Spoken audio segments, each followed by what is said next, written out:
Guys, अस्सलाम वालेकुम and welcome back to the another new video. Mother vlogs में आप सभी का वेलकम है। मैं आज अपनी जो सेकेंड डिलीवरी है उसके बारे में बात करूंगी और उसके सारे रिपोर्ट्स आप लोगों के साथ शेयर करने वाली हूं। अभी तक मैंने सारे रिपोर्ट्स मिक्स शेयर किए थे। अब एक एक डिलीवरी जो है, मेरी फर्स्ट डिलीवरी का जो एक्सपीरियंस था वो शेयर किया। अब ये सेकेंड डिलीवरी का एक्सपीरियंस शेयर कर रही हूँ। तो होप करती हूँ कि आप लोगों को ये वीडियो पसंद आई होगी।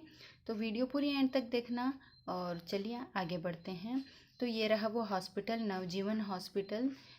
डॉक्टर थी मेरी अनुपमा कोलगे और ये हस्बैंड वाइफ दोनों भी डॉक्टर हैं। तो यहाँ पर आप देखिए,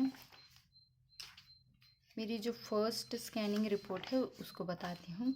तो यहाँ पर देखिए, ये मेरी फर्स्ट स्कैनिंग रिपोर्ट है जो कि 9 वीक्स 4 डेज़ यानी मुझे 10 वीक्स स्टार्ट हो चुके थे। 10 वीक्स यानी तीसरा महीना।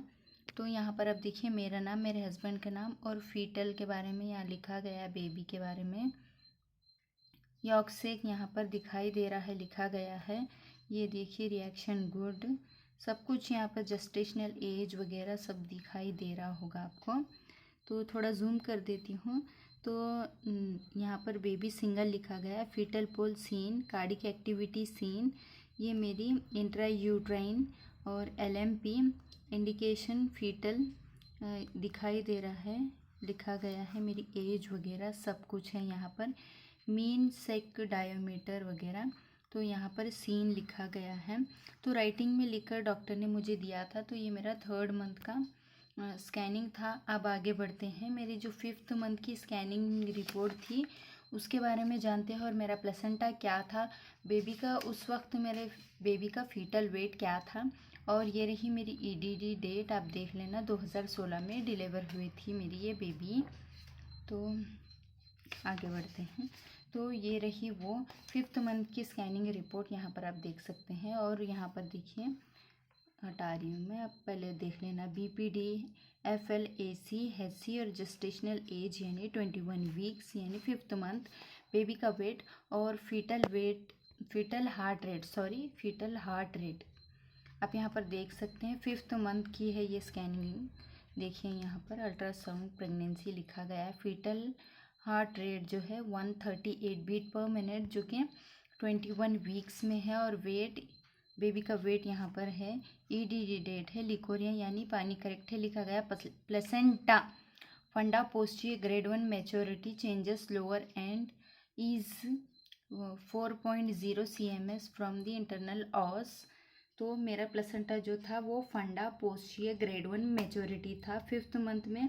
और साथ ही नीचे देखिए, इम्प्रेशन की बात करूँ तो यहाँ पर भी देखिए, impression single live fetus of about 21 weeks durations posterior wall low line placenta. जी हाँ, मेरा प्लेसेंटा फंडा पोस्टियर ग्रेड 1 मैच्योरिटी भी था और इम्प्रेशन देख सकते हैं आप, पोस्टियर वॉल लो लाइन प्लेसेंटा भी था। अगर 21 या 22 वीक्स में भी मेरा प्लेसेंटा सेम रहता, अगर मुझे ब्लीडिंग होती तो कहीं ना कहीं ये बहुत ज़्यादा, कई लेडीज़ को 22 वीक्स तक अगर प्लेसेंटा आपका लो ही रहता है तो ब्लीडिंग वगैरह होने की चांस होती। मगर मुझे अल्हम्दुलिल्लाह कोई भी प्रॉब्लम नहीं थी। डॉक्टर ने कहा था अपना ख्याल रखना, अगर आपको कोई भी प्रॉब्लम फील होती है तो आप आ जाना। तो अल्हम्दुलिल्लाह मेरा जो ये प्लेसेंटा लो था, इम्प्रेशन जो था वो बाद में चेंज हो चुका था। फिर 1 वीक के बाद डॉक्टर मुझे बुलाए थे हॉस्पिटल, मैं हॉस्पिटल विज़िट भी कर चुकी थी। मगर उस टाइम की मुझे स्कैनिंग रिपोर्ट नहीं दी गई थी, बिकॉज़ ज़रूरत नहीं है कहा था डॉक्टर ने।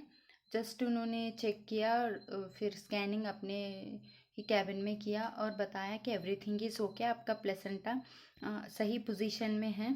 तो यहाँ पर आपको पता चल चुका होगा 5th मंथ में मेरी बेबी की फीटल हार्ट रेट। और यहाँ पर जो है जस्टेशनल एज, ये बेबी का वेट, एडिक्वेट, ये जो EDD डेट, लिकोरिया एडिक्वेट और प्लेसेंटा। तो प्लेसेंटा मेन कहा जाता है। तो और बेबी का क्या जेंडर था वो भी मैं अब आपको आगे बताऊंगी। और भी सारे रिपोर्ट्स है और किस वीक में डिलीवरी हुई थी वो भी बताऊंगी। और सभी ऑल स्कैनिंग रिपोर्ट जो है मैं शेयर कर रही हूँ। तो होप करती हूँ आप लोगों को वीडियो पसंद आएगी। और मेरी मेहनत का मुझे कुछ भी नहीं चाहिए, बस आप लोग मेरी वीडियो को पूरी देखना। और मैं उम्मीद करती हूँ कि मैं थोड़ी बहुत आपकी हेल्प करी होंगी मेरी वीडियो के वीडियो के इससे। तो ये देखिए 31 वीक्स यानी 8 मंथ के अराउंड जो है मेरा जो थर्ड स्कैन हुआ था उसमें सब कुछ डिटेल में लिखा गया है। मेरा नाम, मेरे हस्बैंड जी का नाम, ये सेल्फ डॉक्टर ने लिखा था। इंडिकेशन फीटल वेल बींग यानी बेबी बहुत सही है। LMP date single baby, longitudinal लाई, बेबी का हेड डाउन पोजीशन हो चुका है, बेबी की मोमेंट गुड है, कार्डिक एक्टिविटी गुड है, BP DAC HC और ये सब कुछ लिखा गया है। ये प्रेगनेंसी की एज और यहाँ पर FHR जो है, जी हाँ, 8 से 9 के बीच में जो FHR मंथ के बीच में जो मेरा स्कैन हुआ था उसमें मेरे बेबी की FHR देख सकते हैं आप 144 मिनट बीट पर मिनट है। और जस्टेशनल एज देखिए 31 वीक्स। और प्लेसेंटा की बात करूँ तो प्लेसेंटा थोड़ा जूम कर देती हूँ। यहाँ पर आप देखिए प्लेसेंटा लोकेशन फंडल। तो ग्रेड सेकेंड मेच्योरिटी लिकोरिया 11.5 बहुत सही है कहा था डॉक्टर ने।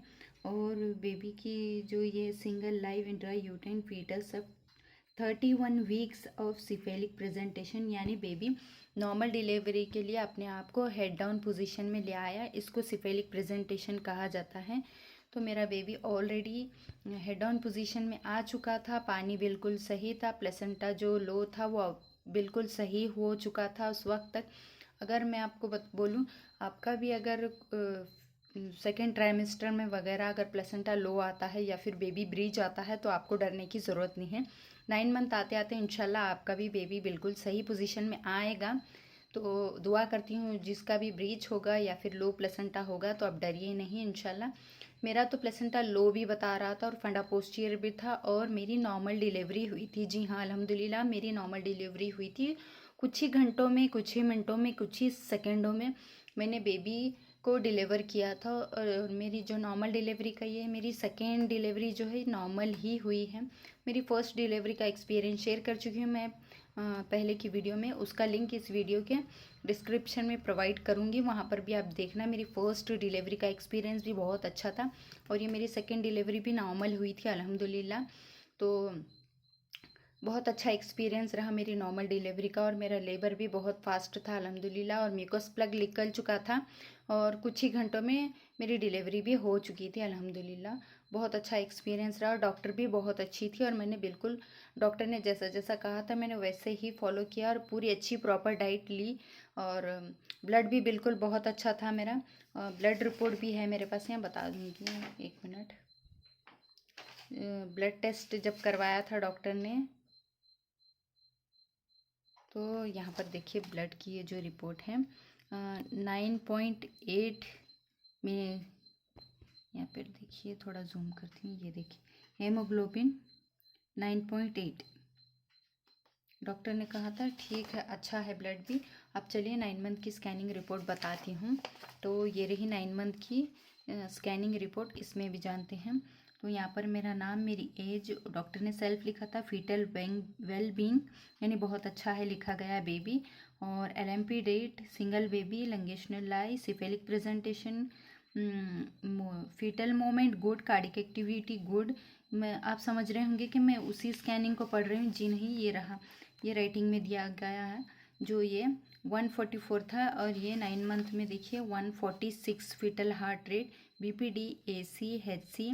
और ये प्रेगनेंसी की एज 36 वीक्स यहाँ पर आप देख रहे होंगे। यहाँ पर देखिए प्लेसेंटा लोकेशन फंडा पोस्टीरियर। जी हाँ, मेरा प्लेसेंटा फंडा पोस्टीरियर ही था एंड तक भी। कुछ लोगों का मानना होता है कि प्लेसेंटा चेंज होता है कि जी नहीं, मेरा तो बिल्कुल भी नहीं हुआ। बस एक स्कैनिंग में थोड़ा इम्प्रेशन लो दिखाई दे रहा था मगर वो अल्हम्दुलिल्लाह बिल्कुल सही हो चुका था 1 वीक बाद। और मेरा एमनियोटिक फ्लूइड भी 11.5 ही था। पिछली जो अपनी स्कैनिंग रिपोर्ट देखी उसमें भी 11.5 था, यहाँ भी 11.5। यहाँ इम्प्रेशन देखिए single live intrauterine fetus of 36 weeks 2 days weeks 36 weeks 2 days cephalic presentation यानी बेबी हेड डाउन पोजीशन में आ चुका था और एवरीथिंग इज़ ओके था। और मैंने बेबी गर्ल को डिलीवर किया और मेरी नॉर्मल डिलीवरी हुई थी। और मेरा जो लेबर का प्रोसेस था, मुझे 2 दिन पहले डायरिया हुआ था लूज़ स्टूल्स हो रहे थे, यानी मोशंस हो रहे थे मुझे 2 दिन तक, तो लूज़ मोशंस हुए। उसके बाद हम हॉस्पिटल गए तो डॉक्टर ने मुझे नारियल पानी और दही भी खाना खाने को कहा। मैंने जैसा जैसा डॉक्टर ने कहा वैसे ही किया। फिर मेरा लूज स्टूल करेक्ट हो गया 1 नाइट में ही। अगर नहीं ठीक हुआ तो हम आपको ग्लूकोज लगा देंगे कहा था डॉक्टर ने, मगर उसकी ज़रूरत नहीं पड़ी, ठीक हो गया। फिर नेक्स्ट डे क्या हुआ कि मुझे चिपचिपा सा कुछ वाइट और रेडिश कलर का चिपचिपा सा कुछ निकल गया। थोड़ा बहुत पेट में दर्द था। मैंने सोचा कि मेरा जो लूज स्टूल था उसके वजह से शायद हुआ होगा। तो मुझे 9 मंथ स्टार्ट हो चुके थे उस वक्त। फिर म्यूकस प्लग बाहर आया। फिर डॉक्टर ने कहा कि इसे म्यूकस प्लग कहते हैं। फिर मैंने वीडियोस भी देखी उस पर प्रॉपर। म्यूकस प्लग निकल गया। उसके बाद थोड़ी देर बाद मुझे वाटर डिस्चार्ज हुआ। उसके बाद लेबर पेन आए। पेन ऐसे आए कि मैं क्या कहूँ कि मेरे पेन की जो लिमिट थी वो इतनी फास्ट थी कि मैं क्या बताऊँ। कुछ ही घंटों में नॉर्मल डिलीवरी हो गई और मैंने बेबी गर्ल को डिलीवर किया। अल्हम्दुलिल्लाह she is a perfect and fine. तो बहुत अच्छा एक्सपीरियंस रहा मेरा अल्हम्दुलिल्लाह। अगर आप भी प्रेग्नेंट है या फिर आपका भी कभी प्लेसेंटा लो आया है या फिर ब्रीच बेबी आया है, अगर सेकेंड ट्राइमेस्टर में वगैरह, तो आप घबराइएगा नहीं, अच्छी डाइट खाइए। मैं तो यही कहूँगी, जब मेरी 2 नॉर्मल डिलीवरी का जो ये रिपोर्ट्स में आप और मेरी डाइट के बारे में बात करूं तो मैंने बिल्कुल प्रॉपर डाइट ली थी। टेंशन बिल्कुल भी नहीं थी मुझे ये 2 प्रेगनेंसी में, और मैं बहुत अच्छी डाइट फॉलो कर रही थी। डॉक्टर का कहना बिल्कुल अच्छे से मान रही थी। उस वक्त मुझे ज़रा भी स्ट्रेस नहीं था। तो मेरा जो नॉर्मल डिलीवरीज़ हुई हैं 2, उनमें बिल्कुल भी मैं डॉक्टर के कहने पे चल रही थी। और थर्ड और फोर्थ में कहीं ना कहीं मेरे वजह से थोड़ी प्रॉब्लम्स हुई थी, वो मैं अगली वीडियो में शेयर करूँगी। तो होप करती हूँ कि आप लोगों को ये मेरा एक्सपीरियंस अच्छा लगा होगा नॉर्मल डिलीवरी का। तो मुझे फर्स्ट बेबी बॉय हुआ था नॉर्मल डिलीवरी से और सेकंड बेबी गर्ल हुई है। तो मिलती हूँ नेक्स्ट वीडियो में, तब तक के लिए अल्लाह हाफिज़।